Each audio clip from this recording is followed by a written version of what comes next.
Page 124, Viva la France. I don't speak French, but that's what it is.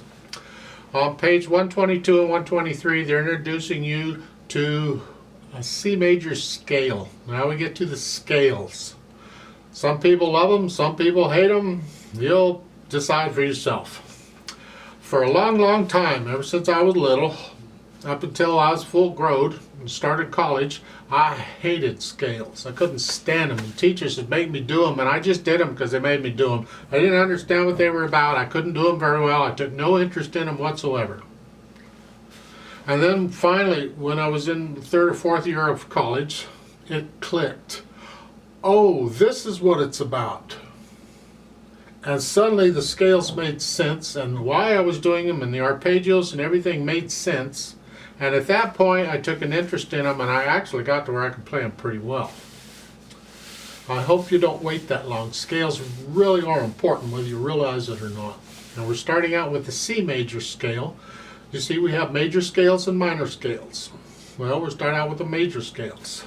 We'll get to the minor scales eventually. C major scale is using all the white keys. Starts on C, ends on C.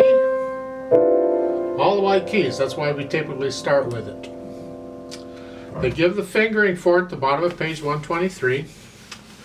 Or actually on page 123 in various places. But I would suggest you go to my scale video on C major scale and do the approach I put in there. I explain the technique for it and the whole fingering and everything in that video. And that's how I would suggest you approach it. Now they give metronome speeds on page 123. I have problems with those because it's important that you take this slow and easy, and I'll explain that in the scale video. Don't worry about speed. You don't have to do these stuff real fast. The speed will come. If you can get it under control going really, really slow, when you need it fast, it'll be there for you, pretty much.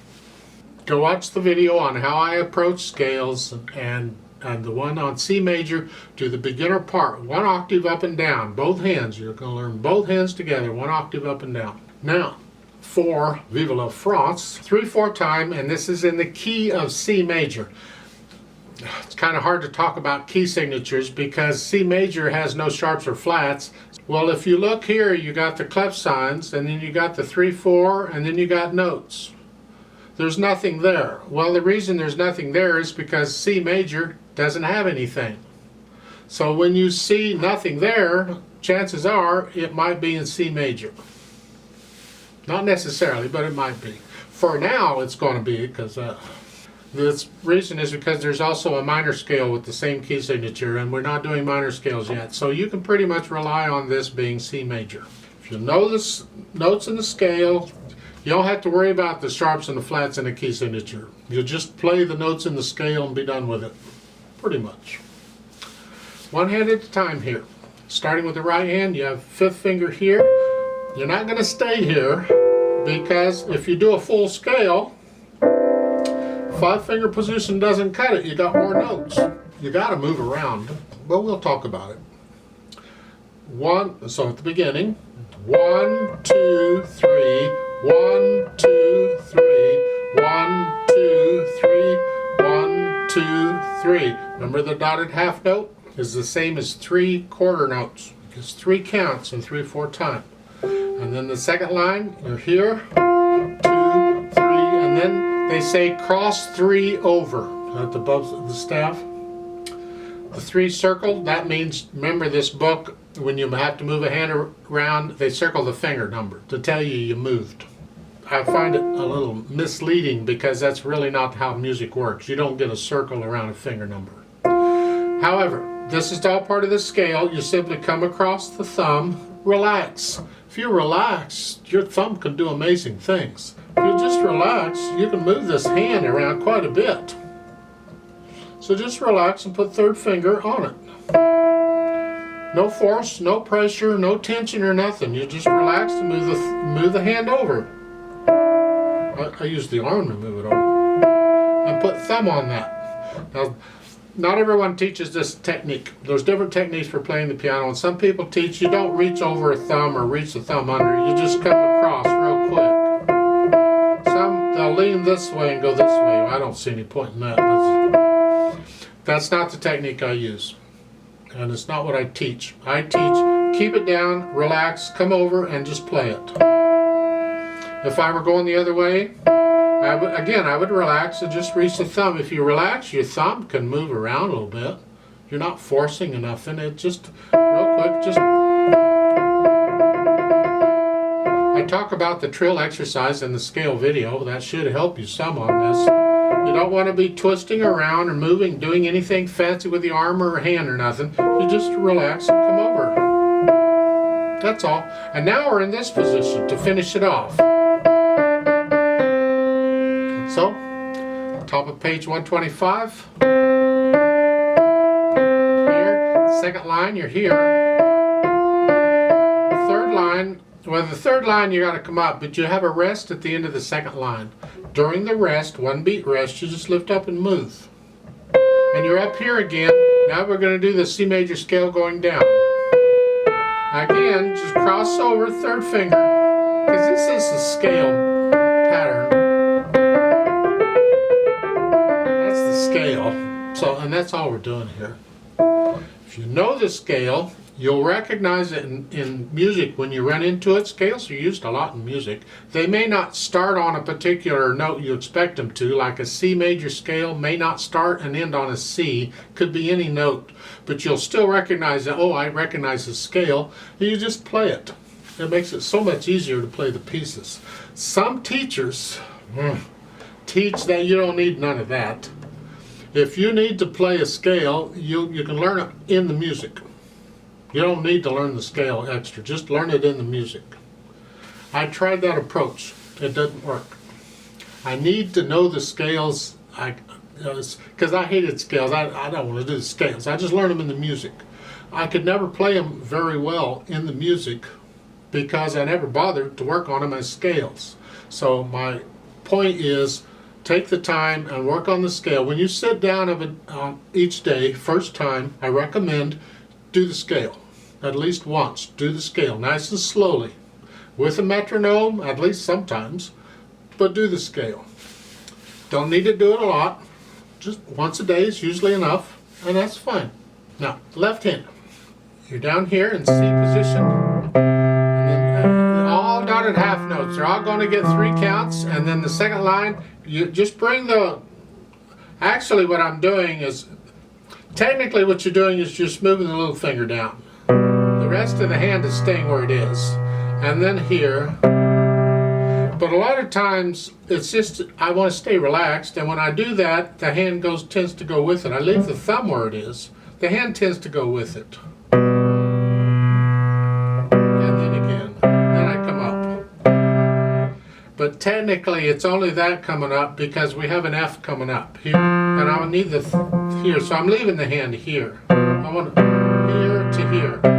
I don't mean to confuse you, but the point is, the idea is to move that, but when you move that, the rest of the hand wants to come with it. And if it's okay, if you got no reason not to, let it happen. Page 125, you're playing along with the right hand, different fingers. And in the last line, you have the C chord.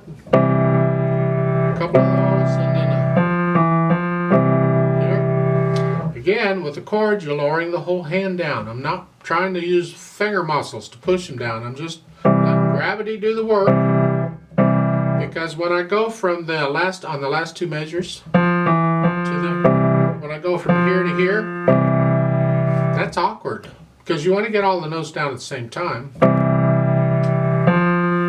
So all I'm doing is I'm just lowering, I play the F, raise the wrist, and as I lower the wrist, the chord plays and the F comes up. Should do that in both hands. It's good practice. Put the hands together, slowly.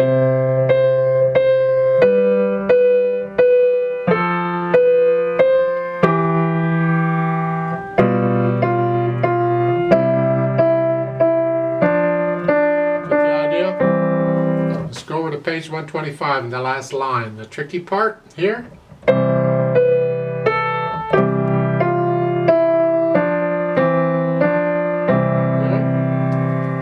little fast for you, but that's all right. You take it at your speed. And we can go back and add the articulation. For the most part, it's going to be legato. Whether it's slurred or not, just make it legato. You can't make repeated notes legato, but do the best you can. Connect it. The second measure to the third measure, connect that.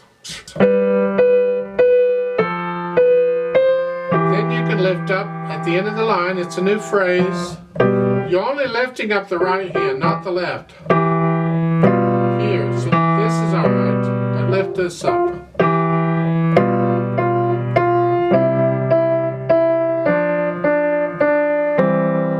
Lift both hands at the end of that page because it's a new phrase and both hands get to play the melody. All connected. And lift up for the rest and go to the next line. Let's go down to the last line. Here we have staccatos. It's going to make it a little easier on the left hand when you do that, but when you're first learning it, you play it all legato, and then we get this. Nice light wrist staccato here. It's fine. At the dynamics. The dynamics go to the melody. In this case, it starts out with a melody in the right hand. That's loud. Forte is loud. Keep the left hand down. You have that hairpin at the end, so you come down a little bit. Down to about a medium loud, and the next line you're medium loud. That's the right hand. Keep the left hand soft. Now come down to soft. That's the right hand. The left hand has to be really soft. And then you're starting out at the top of page 25, soft. Soft, a little louder, a little louder. On the half note, you're medium loud. Don't get medium loud till the half note. So be careful, don't get too soon. Second line, same thing. Go back down to soft. Soft, a little louder, a little louder. There. The half note, you're medium loud, and then the last line, you're loud. That's the right hand. Left hand is sort of a medium soft or in the middle somewhere.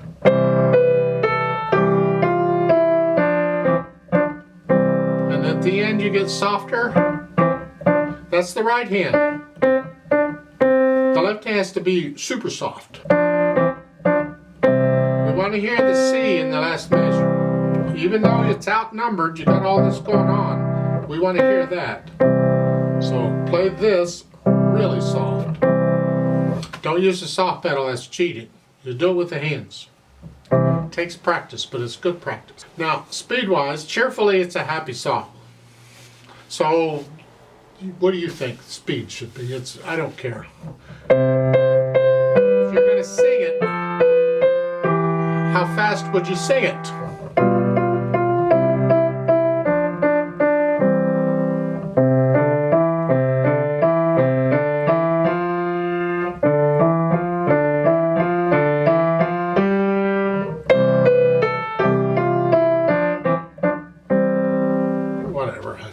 You take it at your speed, whatever you think it is.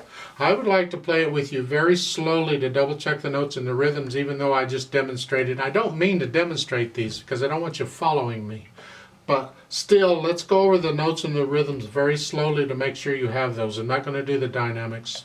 I'll give us 3 counts. 1, ready, go.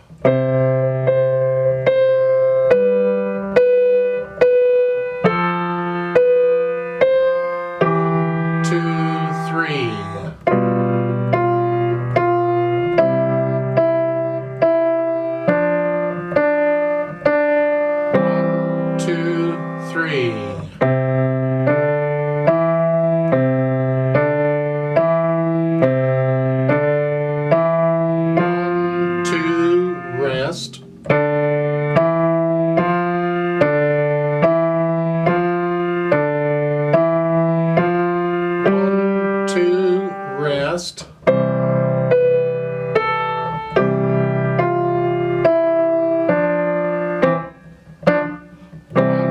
2, 3, off. Now there's a duet part for this in the book. I'd like to play that, and you play what you just played, but we're going to speed this up quite a bit.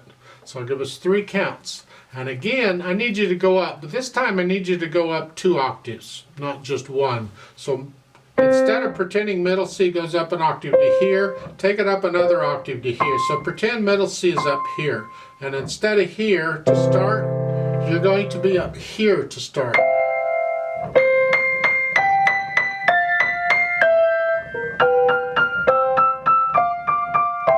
Here. Now if you have a short keyboard and you can't do that, you just go as high as you can. Use the highest C you've got, and that's where you're going to be. And it'll be, your middle C then will be 1 octave lower than that, whatever that is on your keyboard.